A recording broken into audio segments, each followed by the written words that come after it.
Estimada María Carmen, gracias por su mensaje, sus reflexiones, aunque veo que hay cosas un poco confusas, ¿no? Es decir, estamos hablando de hombres y mujeres de manera biológica, eh, y hay cambios hormonales, hay rasgos externos que pueden ser más perceptibles en mujeres que en hombres, pero hay, por ejemplo, el vello, el desarrollo del reparto de las grasas, etcétera, pues está en todos, ¿no? Los cambios de tamaño, las proporciones, eh, bueno, o sea, yo creo que en la pubertad hay cambios significativos físicos en todas las personas, hombres y mujeres. También los hay cerebralmente en hombres y mujeres, y lo que pasa es que cerebralmente son más equivalentes, ¿no? Los cambios no presentan muchas diferencias, tienen más que ver con la poda neural, con las conexiones de nuevas estructuras, etcétera.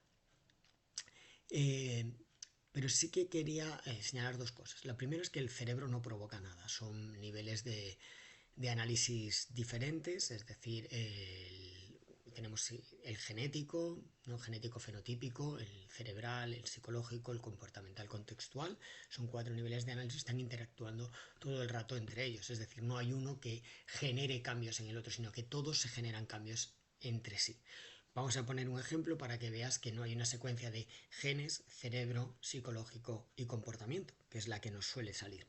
¿Vale? Si yo, por ejemplo, reduzco determinada alimentación o aumento determinada alimentación, voy a generar cambios en el cerebro. Por ejemplo, las grasas saturadas, ¿no? Si yo como muchos donuts, pues lo que se ha visto en los últimos estudios que se han realizado, incluso en nuestra facultad, pues se han visto que aumenta considerablemente el porcentaje de lípidos que hay en la mielina.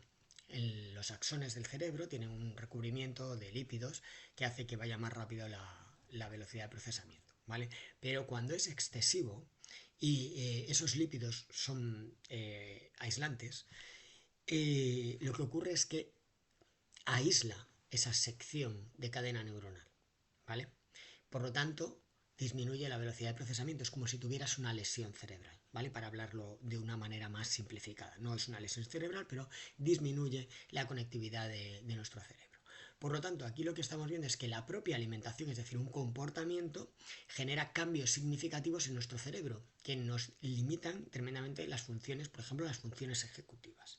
¿Vale? Entonces vemos cómo todo afecta a todo. Por eso, cuando decimos el cerebro provoca no sé qué, no, ¿vale? Todo está interaccionando. Y hay muchos cambios cerebrales en este momento, pero también muchos cambios psicológicos, muchos cambios comportamentales, ¿vale? Luego, otro aspecto es sobre el apego, ¿no? Ese apego que pasa de la familia a los amigos.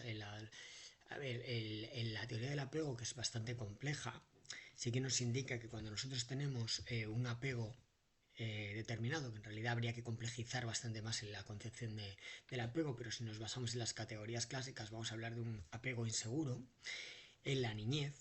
eh, Vamos a poder reconstruir en parte ese apego, pero cuando tengamos una crisis, una caída, vamos a recuperar nuestra estructura de apego inseguro, ¿vale? Eso nos va a ocurrir en la adolescencia con los amigos y nos va a ocurrir con la pareja en posterioridad. Supongo que es a eso a lo que te refieres, ¿vale? Pero hay que cuidar mucho cómo escribimos las frases, porque si no puede parecer que estamos diciendo otra cosa como muy determinista, ¿vale? Y mezclar neurociencias con apego, bueno, todo tiene que ver y todo se tiene que explicar, pero hay que explicarlo con mucho cuidado, ¿vale? Eh,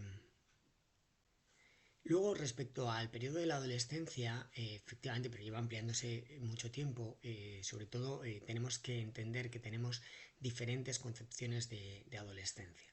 ¿Vale? Tenemos una concepción que es biológica, que tiene que ver con la pubertad, etc.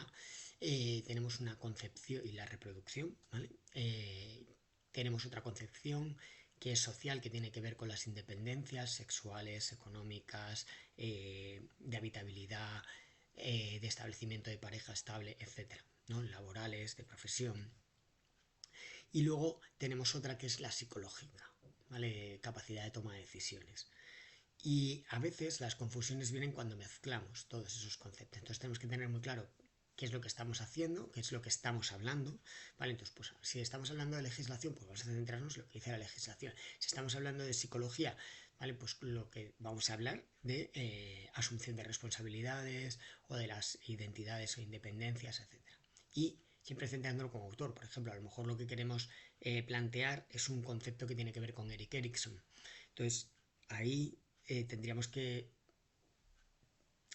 situarlo dentro de los retos que tiene que hacer un adolescente, ¿vale? Y entender qué es lo que estamos explicando. La adolescencia, incluso ahora vas a ver que en legislación internacional se ha empleado en algunos conceptos. O sea, llaman la adolescencia y luego hay otra ampliación que se llama la primera juventud, la primera adultez, ¿no? Adultez temprana. Entonces, son otros conceptos que tienen que ver con esa gente que ya tiene una serie de independencias, pero no las tiene completas, ¿vale?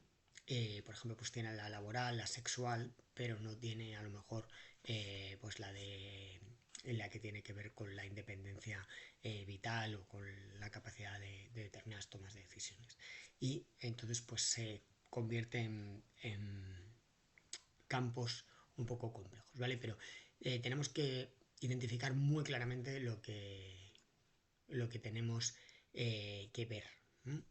Y luego hay otra cosa que yo creo que estás hablando, que cuando hablas de que los niños abandonan antes las canciones, los juegos infantiles y que se quieren parecer mayores, bueno, ahí quizás estamos hablando de otra cosa, estamos hablando de identidad, de cómo están construyendo su identidad y cómo la están construyendo en las redes, ¿vale? La identidad física, la identidad de las redes, la identidad social, etcétera.